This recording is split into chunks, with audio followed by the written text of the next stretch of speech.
Oke, ketemu lagi dengan channel Network Tutorial, guys. Jadi kali ini kita mau review CSS ya. Jadi di video sebelumnya saya sudah bahas CRS, dan ini kita mau bahas tentang CSS ya. Jadi teman-teman yang belum nonton, kalau mau pakai CRS bisa lihat di review video saya untuk suite CRS. Ini kita mau review CSS ya. Jadi kita mau bongkar apa sekalian sih ya, apa bedanya CSS dengan CRS itu. Ini saya sudah dua produk ya, ada CRS ada CSS. Teman-teman bisa lihat di sini ya, ini CSS, ini CRS ya. Jadi kita mau lihat dan kita review apa bedanya CSS dengan CRS. Oke. Jadi sebelum teman-teman nonton video ini, silahkan di subscribe dulu ya, biar saya lebih semangat buat konten ya. Jadi di subscribe. Oke, lanjut ke videonya, kita bongkar. Jadi di dalam CSS ini sudah ada adaptor 24 volt ya, dan juga kupingan untuk switchnya ini. Jika mau ditaruh di dalam rak, kita bisa pakai kupingannya ini. Lalu untuk paket switchnya, ini adalah Cold Switch Series ya.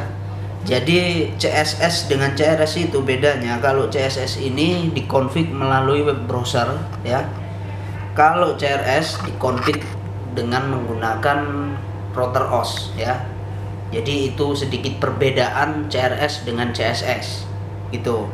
Jadi kalau CSS kita pakai web browser untuk konfigurasinya. Jadi di dalam CSS ini sudah ada 24 port gigabit ya, 24 port gigabit sama seperti CRS juga. Lalu ada PoE in untuk power input voltage-nya ya, untuk tegangan si switch-nya ini. Dan ada dua port ya, dua port itu 10G atau istilah kerennya itu 10G ya. Jadi SFP-nya sudah support 10G atau 10G. Jadi untuk SFP-nya ini jangan beli sembarang gitu ya. Jadi kita harus beli yang memang 10G atau SFP yang support 10G gitu. Dan kita harus pilih SFP itu yang compatible juga, nggak bisa ngasal beli SFP ini gitu kan, nggak bisa, harus compatible juga. Kita lihat compatible nggak untuk switch ini gitu. Itulah kita pakai SFP, dan SFP ini ada yang single mode dan multi mode. Teman-teman tinggal pilih sesuai selera teman-teman, mau pilih 10G nya, mau pilih single mode nya atau multi mode nya gitu. Dan ini tipenya ya, tipenya Cold Switch CSS 2425RM gitu. Oke, lalu bagian belakangnya ya. Bagian belakang ini ada power fan. Kalau teman-teman mau nambah fan atau kipas untuk pendinginnya bisa ditambah. Lalu di sini juga ada power ya. Untuk powernya itu DC inputnya 10 sampai 28 volt. Jadi adaptornya harus di atas 10 volt, maksimal 24 volt ya. Lalu di sini ada untuk grounding ya. Jadi teman-teman kalau mau pasang sebaiknya dibuat groundingnya juga. Jadi tinggal puter aja gitu. Lalu tampilan depannya itu kayak gini ya, Mikrotik Cold Switch Series. Jadi untuk performanya ya cukup bagus sih. Saya sudah sering pakai ini ya. Cuman kekurangannya dia cepet panas gitu. Makanya itu kalau saya saranin ya, kalau teman-teman beli itu fannya juga teman-teman beli ya, untuk biar dingin gitu kan, suhunya tetap dalam keadaan bagus gitu ya, nggak kepanasan. Jadi switch ini kalau dia kerja berat itu cepat sekali panas. Jadi teman-teman sebaiknya pasang fan-nya di sini.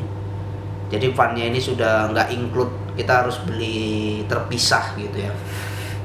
Nah, jadi CSS ini dikonfig dengan web browser ya, beda dengan CRS. Ini ya CRS ya, ini CRS.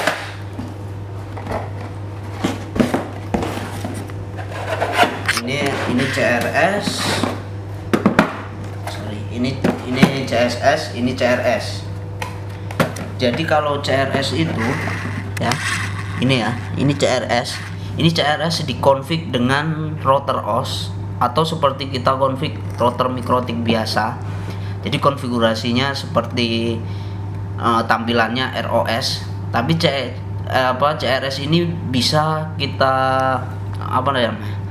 kita bisa sesuai keinginan, bisa kita konfig dengan web browser seperti CSS, bisa kita konfig dengan metode CRS atau router gitu. Kalau CSS dia hanya bisa dikonfig dengan web browser saja, nggak seperti temennya ini CRS gitu. Itu saja sih perbedaannya. Mungkin sudah cukup ya teman-teman. Kalau mau review lebih detailnya tentang CRS ini, teman-teman bisa lihat video saya sebelumnya. Mungkin itu saja yang dapat saya sampaikan. Jangan lupa subscribe, like, dan komen.